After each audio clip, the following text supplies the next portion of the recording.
Le mix énergétique, volonté politique des autorités en place. L'objectif est double, satisfaire la demande en électricité et de l'autre, protéger l'environnement. C'est ainsi qu'à côté des énergies fossiles utilisées dans la production de l'électricité, le Sénégal a jeté son dévolu sur l'utilisation d'énergies propres comme le solaire. Et c'est le cas ici à Sakal où est en chantier une centrale sur 40 hectares qui doit à terme injecter dans le réseau de la Sénélec 20 MW. Et ça permet aussi de transférer la technologie entre le savoir d'autres pays, etc. Nous, c'est notre première expérience au Sénégal pour la fabrication de trackers au Sénégal. Et c'est la première fois qu'on le fait au Sénégal. C'est grâce à Innovant, bien sûr. Et ça nous a permis d'acquérir cette connaissance qui aujourd'hui nous permet de pouvoir réaliser une centrale solaire. Donc on est tout à fait content et on est heureux que ça tombe sur nous.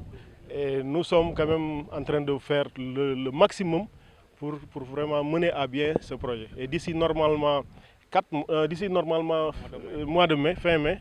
Une technologie certes nouvelle et cela grâce à l'expertise du groupe français Innovant. Parce que c'est bon pour la planète, parce que ça me fait plaisir de travailler comme fournisseur pour la grande maison Sénélec. Donc c'est une fierté et un honneur pour Innovant d'être fournisseur pour Sénélec. C'est une production de 40 gigawattheures. 400, en fait, on arrive à quoi 400. Allez, la consommation de 200 000 foyers. Du côté de la Sénélec, l'on apprécie. Sénélec a résolu la question de la production, qui était un problème depuis les années 2008. Aujourd'hui, nous avons un excédent de plus de 100 MW. Nous avons également baissé les prix du kilowattheure le 1er janvier 2017 de 10%. Maintenant, nous nous attaquons fondamentalement à l'énergie propre, mais également à tout ce qui est innovation et infrastructure de réseau de transport.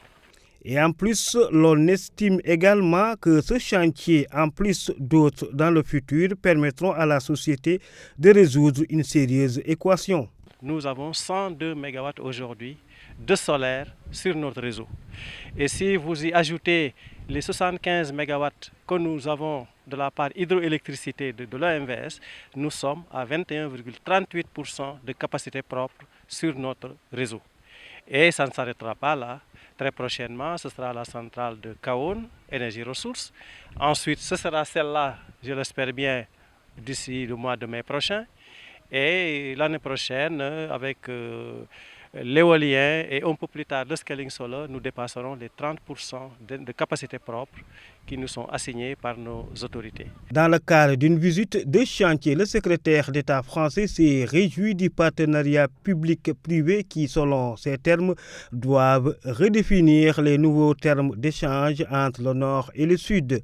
La centrale de Sakal, qui doit être livrée en principe en fin mai, permettra à quelques 200 000 foyers de s'approvisionner en électricité.